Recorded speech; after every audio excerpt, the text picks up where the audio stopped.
Ladies and gentlemen, welcome back down onto the mat. We are here in Madison Square Garage for a special episode today, our Melbourne WWE trip blog thing.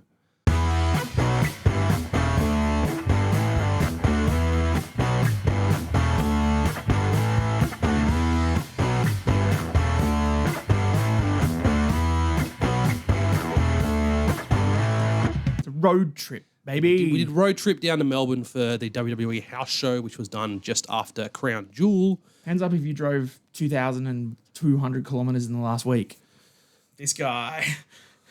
I drove some. You did drive some of it. I got to drive his brand new car, and it's schmicko. It's quite mint, yeah. Yeah. I'm very glad we had the nice new car for the drive because it definitely made it absolutely much easier. Yeah. Very spacious. Like, once we got back here and I got in my car, I was like, oh, I feel all like cramped up. Yeah, There's so much space in your front seat. There's so much room in the back seat to have a little nap too. It's great. Well, Reece was driving, had a little cheeky nap on the drive home. Well, that's because you had to drive up to Sydney for a concert. I did. Did you see Robbie Eagles there? I did. You did? Yeah, he saw me as I was driving into the car park. Oh, wow. Like literally as I was getting in. And I hadn't even noticed that he was there. He like ran over and waved at my window. I was like, hey man. I was like, oh, hey Robbie. What a legend. So Absolute legend. Close friend of the podcast. Oh, he is. Friend of the podcast for sure. So this is Mr. Dan Danielson. I'm Roddy Reece. We headed down to Melbourne a week ago today. We did. So I mean we obviously live streamed Crown Jewel. Yes, we did. Which was super 11 fun. p.m. at night. And we're still up at 2:39 a.m. We were still up at like nearly 4 a.m. after we'd finished a podcast after it. Yes. It's pretty rough. But obviously, huge weekend of wrestling in Australia with all of that happening over in Perth. They got a SmackDown, they got Crown Jewel, they got Raw. Super exciting. And then all those shows were stacked too. And the crowd was awesome for all of them as well. Like I was super proud listening to the crowd. I heard them trying to sing Punk's song on Raw today. Oh, the US crowd. I didn't even notice that. They tried. Yeah, okay. They didn't quite reach the level that we did in Perth. No, they didn't. And I was a little disappointed when they'd had it in Melbourne. They cut the music off before we had a chance to keep singing. Yeah. So we didn't really get that show. choice. It's our show. But obviously, huge weekend in Australia. If you've followed wrestling, you go and have a look at all of the pictures and the Instagrams of all the wrestlers over at Rottnest Island. There was obviously some very viral pictures of Chelsea Green that went around over the weekend. Iyo SKY had her few as well. Obviously our favourite now. We're best friends with her pretty much. Yeah, absolutely. But it was really, really cool to see, how good the Aussie crowds were, how good the performances of, the Aussie wrestlers when they got their chance on the shows, how great the crowds reacted to all of the WWE stuff being over here, and then just how Australia and Perth and then Melbourne took on wrestling and took on that sort of wrestling personality for a couple of days. You saw for all the local guys, all the PWA, IWA, a lot of the Queens of it, everyone flew over to Perth. There was a massive EPW show on the weekend. Which is live streaming on Vimeo now. So is it on YouTube? I thought I saw a link to it somewhere. Don't know. I haven't seen anything on YouTube, but they did say it's out on Vimeo, so we'll have to sit down and watch that at some point. I would want to watch that, yeah. Because that was the retirement of Davis Storm. And he's been a Australian long-term wrestling legend. Especially over in Perth. He's been very, very long term over there, so that was really cool. I think we talked about on the live stream a little bit, the PWA guys getting a front row for SmackDown, and the massive, incredible shout out that we will have to give to like Tucky and Scotty Green for their overreacting. When Zelina Vega showed up in that segment between Aleister Black and... Thank God they've done something good with Zelina Vega. I know, I'm really glad that's happened. Yeah. But that was all really cool. And then obviously we had massive FOMO not going to Perth this year. Yeah, well, like I think in the lead up to it, we were kind of just like, oh, it's just a champion versus champion show. You know, it's not going to be that great. And then they, a couple days beforehand, announced Bronson versus Roman. And I was like, oh. And then hearing the crowd on SmackDown, I was like, oh, that hit hard. And I was like, shit, we should have gone. And then watching Crown Jewel live, all the matches were great. The fact that Dave Meltzer still wouldn't give AJ Styles versus John Cena 5 stars. This one's for you, Dave. Seriously. How is that not a 5-star match? I don't care. There was no story and it wasn't done in the Tokyo Dome. Because it was in Australia. It wasn't in the Tokyo Dome, that's why. That match was brilliant. Yes, it was I think Ted called it, and I think probably other people have called it was a love letter to pro wrestling. Yes.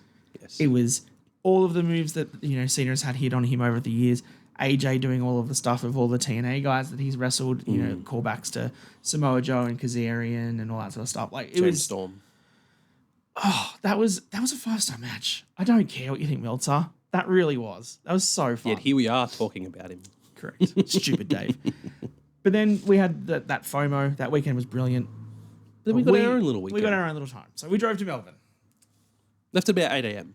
Yep. Quick pit stop at Macca's, get a coffee, get some breakfast. Yep. Get on the road. We watched Monday Night Raw while we were on the road. I mean, I didn't. I was driving. No, he was driving. He was being illegal. a responsible adult. But I watched Monday Night Raw while we were on the road. Uh-huh. Great show. That was the one with the amazing, shocking ending where the Vision turned on Seth Rollins. But we'll discuss that on our main podcast. Headed over to that one, which should already be out by the time this is out. So let us know what you thought about the turn. And I'm like, when we watched it, we both were like, I can't believe they've pulled this trigger in Australia. Yeah. But I feel like their hand was forced by Seth Rollins. Yeah, and the injury, which we'll talk about more on the other podcast. Yeah. Go over there, go look at the other podcast. Yes. But yeah, long drive to Melbourne.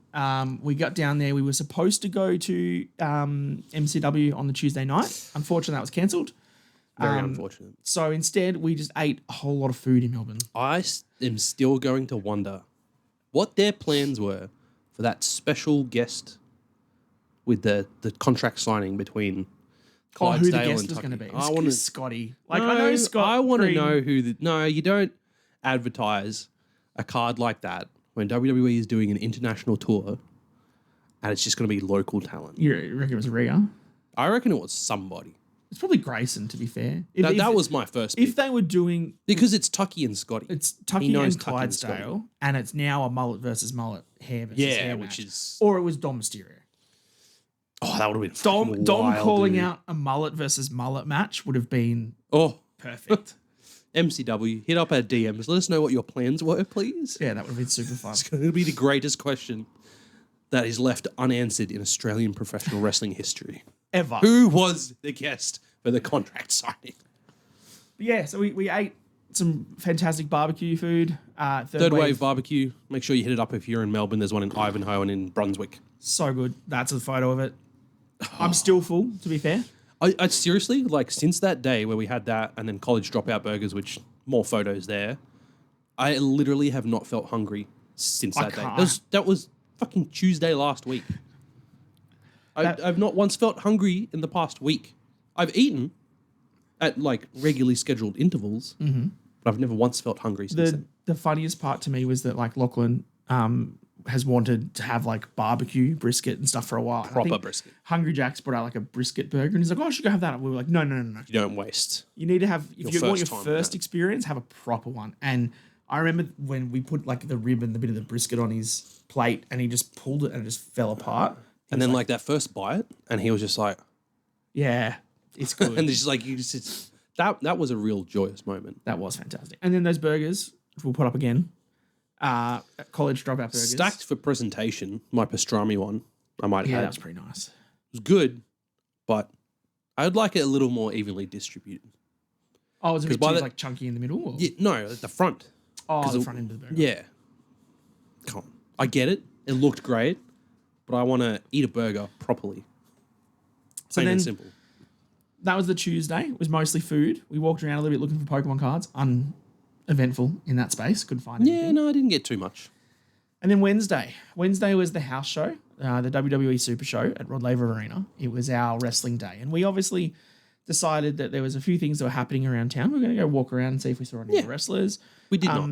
We didn't see any of them in town. But Iyo SKY was doing a signing at Culture Kings in Melbourne. Well, a meet and greet. Not a signing. Couldn't get anything signed, unfortunately. Yeah. Although we got to show her the card, but we could not get it re-signed. So we had to line up at, what time did you line up? Like 9 in the morning? So I walked past at 8 o'clock to walk over to Rod Laver to see if they had a merch stand set up early, which they didn't. So I came back, got a coffee. By the time I got in the line, I think it was about 9:05, 10:09. Shop opened at 10. I was in line by myself for like 40 minutes. Dan and Lockie were finishing breakfast at the hotel, and then they came and joined me with 10 minutes to spare. Breakfast, can't say no to that. Yeah, well, like it panned out well. You got there, and then like 5 minutes later, the doors opened. We got in. The problem that I had, and I will never forgive them for either, was this particular Culture King store had 2 entrances. Yes. One down an alleyway with art. A street artist did picture of Bronson Reed, put it right there. So the whole alleyway is lined with art. It's like a cobblestone road. Hoser Lane, I'm pretty sure it is. Yeah. There is an entrance. I called it the back entrance, but I would assume that's what it should if be. you look at it, like when you walk in, that feels like a grand front entrance. But the entrance everyone else was lining up was the one that had the checkout as you'd walk in. We're all lining up down around the corner. People started lining up at the door at the back as well. And they opened both doors at the same time. And all those people who were in line since like 8:30, 9 o'clock, they got pretty much last dibs because they opened both doors at the same time. I feel like the merch was at the back. Yeah, the merch was at the back near that grand big staircase open area where we got the photo. And I feel like it was an absolute disservice to the people who lined up at the front entrance. Yep. Just, and also, like, I'm so annoyed by it. My issue too, right? And this is not a shout out, or this is not a gripe to WWE whatsoever. It's obviously this is on Culture Kings. Culture Kings, unfortunately. Yeah. The whole opening 2 doors thing was wild. Should not have done that because it was chaos. But also, there was no. I mean, I'm not expecting you to get security for purchasing T-shirts, but like there was no management of the line. So like once the doors opened, it was like good free luck. for all. Yeah. And so people just ran through. And like Lachlan is not a small child. He's still pretty big, but like he just got bumped out of the way. And he just got shoved out of the way. And then he couldn't get a shirt in his size because people were just running and grabbing things. And the thing that they did the morning of, we found out, was to get the meet and greet opportunity, you had to buy an Iyo SKY shirt, which is why we've both got one and we're wearing it. And she's the best female wrestler in the world. Talk about that on another podcast. So you're limited. You've got limited stock to start with. You've got like hundreds of people lining up. You open 2 doors where people have spent like a lot of their morning lining up at this particular entrance to get the best avenue of getting this merchandise to secure that spot. And then people who came at like 9:45 got it before everyone else. Yep. It's a little annoying. Lockie couldn't get a shirt, but luckily because Dan got one, we managed to get him in because he's a child. You're really going to disservice a child like that? That was very temperamental with some of the staff. They were like, sorry, did he buy a shirt? You got to have a receipt to get a photo. And I was like, yeah, but like he's my son. And they're like, but do you have a receipt for him? And I was like, no. I'm not going to not take my kid. Like also picture it's a family, right? Like a dad takes his 3 kids there. He's not buying 4 shirts. He's probably one guy did actually. Well, one guy did. Yeah. Lucky if you got that much money to flog on bloody Iyo SKY shirts. But like, if you take your kids and stuff, like you're going to expect that all 4 of you are going to be in the photo. Which, like, WWE and Iyo, they wouldn't give a crap. Like, it was just, I'm here taking photos with people. Culture Money Kings grab. Like, no, buy a shirt. Come on, guys. So then we went about it the rest of our day, walked around. That was all fantastic. Then we lined up back at 2 o'clock? Because she was showing up at 3. 3. Yeah, I reckon it was about 1:45 we showed up. Had a chat to a bunch of people in the line. Shout out if anyone is watching our videos. There was a whole bunch of cool wrestling fans down there. Guy and a very talkative bloke in a Bray Wyatt jacket, which I am astounded that he was wearing because it was quite warm and it was big leather jacket. I was wearing a white shirt and I was still getting hot and annoyed in the sun. So it was cool hanging out with people in the line and stuff, talking. There were some stories around, someone saw Bailey and Lyra walking down the street, and so they ran across the road and was yelling at them to try and get photos. Like, come on, like, don't do that. This is probably the other point where I'll bring up Punk. So CM Punk had to put up an Instagram post again telling people to stop, interrupting wrestlers if they're in an airport or if they're at their hotel. Like there was at the gym, perhaps. There was people we were told camping out the WWE hotel in Melbourne, waiting for photos and stuff. Not cool. Like, just let them be. One wrestler I noticed was very smart with it was Bailey, because she was walking around. There was photos of her in that lane with us. Or not with us specifically, but the lane that we were in. Yeah. Which she put up like 5 hours after she was there. So like she went in, she took the photos. There's photos of her and Raquel and Lyra and stuff. And she just delayed all her posts so people didn't know where she was, because when it went up, everyone's like, "Oh my God, Bailey's here!" And they looked. Oh my God, it's just around the corner. Let's go. She's not there. No. She wasn't. I think we only just missed Bronson and Dom when we were. Yeah, we did just miss those guys because that was obviously where they did the spray. Because it was like the morning of. After we got the shirts, he was still doing the spray painting. And then I think it was like we got back to the hotel and an hour later, they're posting that they were at they were Culture there for the Kings. picture. Get the picture with the what's the word? Graffiti art, street art, self-portrait, Mural. That's the word. Mural's the word you're looking for. Mural. Yeah. That's the one I was looking The for. other one I saw on TikTok was some dude put up a big TikTok video about how he met Roman Reigns in the hotel in Perth, in the gym. Bro looked so Roman mad. was so mad. Like I'm divorced. I have an ex-wife. I've seen someone stare daggers into me. That's what Roman was doing. Roman was filthy at this bloke, but then eventually got his photo with him and stuff. And I was like, he's in a hotel. He's just trying to get his pump on. It's probably 6:30 in the morning, and he just wants to be left alone. And this dude's like filming TikToks with him. Like, come on, please don't do that. At least ask first. Yeah. If you ask Roman Reigns and he said, yeah, that's fine. And if Roman's But, like, sorry, man, I just... If you find that video and you look at Roman Reigns, you know that, like, there was no consent.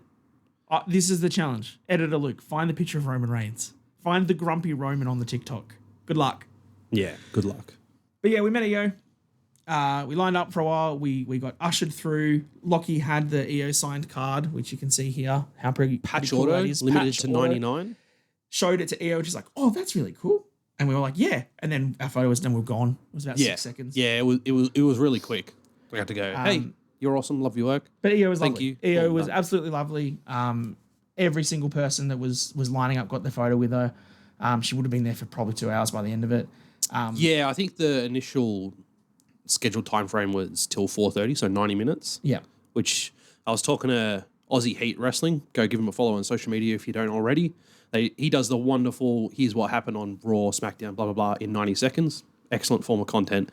So having a chat to him, and he said 90 minutes is usually longer than most signing sessions and stuff that they do. So Yeah, she was great. because of how quick they were ushering people through, I'm not surprised. And I mean, she was doing the love heart photos with people. She was doing the Iyo face. Yeah. There was a couple I saw that where she did like the full lean back like she used to do. Good time. Super she great. still does that during the entrance. Yeah. Yeah. So like super awesome to meet Iyo Yeah. in person. That was really great. The next highlight for us, what was the next one? Apart from the hotel pool and the show. gym. And then we went to the show. The show. That was walked down to Rod Laver. I got the full card here. You got the full card. Well, before we talk to that, like we can be super proud that thank you so much, Rod Laver Arena, for letting the whole crowd in 10 minutes early because we're all so nice and organised. And then we stood inside for half an hour waiting for the doors to open and actually get into our seats. Good work, guys. Good work. But It got us to buy merch. It's It a worked. marketing ploy to get people to buy merch, and it worked. What have we got? We got the We did get the Crown Jewel. Crown Jewel official program, even though we didn't go to Crown Jewel. We got the program, which Dan's absolutely devastated to find out is just photos. Look, when you call it a program, right? I expect. We got I didn't the even look at the Perth one from last from year. Elimination Chamber was the same thing. But like, if it's a program, have the match card on there. Have a couple of interviews with wrestlers or something in there. Like just something. It's a $25 book of photos. And look, great photos. And there's absolutely Karrion not saying Kross it. and Scarlett in there, Andrade's in there. They're all LA gone. Knight. Yeah. Yeah. KO's in there and he's never coming back. Shut up! Don't you dare say that about my KO. I really hope it doesn't. So it's super cool. But yeah, so we got that. I got my punk hat. Yeah. There you go. I didn't get anything. I just got this Iyo SKY shirt. There was no Lockie shirts or got the anything. Yeet sleeves. Yeah. He got glasses too, didn't he? No. Or were there no glasses? No, he got the Yeet sleeves and we got the Rhea Ripley starter holder. I don't think we got anything else. That's it. Because And the then on only the back- shirt we really wanted was obviously the yellow John Cena. Australian John Cena retirement tour. And they had none in stock. All gone. So we're going to have to order it online. We're going to have to do a big bulk order as well to save on shipping. I'm sure everyone else will want them too. Yeah. Josh does. I want one. You want one. Lockie. I'm sure Ted and Morgan will as well. But yeah, then we get to the show itself. I'm really happy that Lachlan got to watch a house show. Different sort of dynamic. Yeah, and for those that haven't been to a house show before and have only been like watched pay-per-views or been to TV tapings and stuff, it's a totally different vibe because the wrestlers are just there to have fun. Yeah. Like the amount of interaction the wrestlers did with crowd chanting and trying to get people to do different things and just running around the crowd. Even There's Rhea. a Shrek in the crowd. Oh, Shrek was getting popular. chants all night. He was so popular. I think I saw an interview with Rhea and I think it was Sam Roberts, where she was talking about how like the character of Rhea Ripley on TV is so different because she puts up all the makeup and it makes her look better. And And on it's the house all in show, the she lighting. doesn't do all the makeup. Yeah, Yeah, because that's just Rhea. So it's just Demi. You're seeing a bit more of just Rhea Ripley out there, which was cool. But yeah, the house show vibes are super fun because you don't really get the 5-star bangers that you do on TV. But you get to have fun. We yeeted and we enjoyed it. Oh, did we? That was a lot of fun. It was a lot of fun. Go through the card. Tell us what matches we got. Because there was a few people we didn't know were coming and we both popped pretty hard. And it's like, some of it was like a dead giveaway because their merch was outside. Like, first match of the night, Penta versus... I didn't even click to that. Yeah. They had his shirt at the merch stand and I was just like, okay, cool. Everyone loves Penta. They're just going to have the shirt because it's the white one with like the really cool looking mask. Of course they're going to have that. It's a sick shirt. Everyone wants that. No, Penta defeats Kofi Kingston in the opening bout. Good match. Yeah. Well, good for a house show. It was a match. Yeah. And that's the thing about house shows. They kind of dial it back a little bit. They don't upscale their in-ring performance like they do for Raw and SmackDown because it's TV. They just have a nice simple match. Unless that's what we got. Practice a TV show on a house show. We'll get to that shortly. Second match of the night, AJ Styles versus El Grande Americano, who we popped for because they're like, oh, hey, I did not pick Americano's him here. Whatsoever to be there. We obviously knew we were getting AJ Styles. Teared up a little bit for his chat at the end, saying it's the last time he'll probably come to Australia. Very sad. Lockie was super excited to have seen AJ Styles live.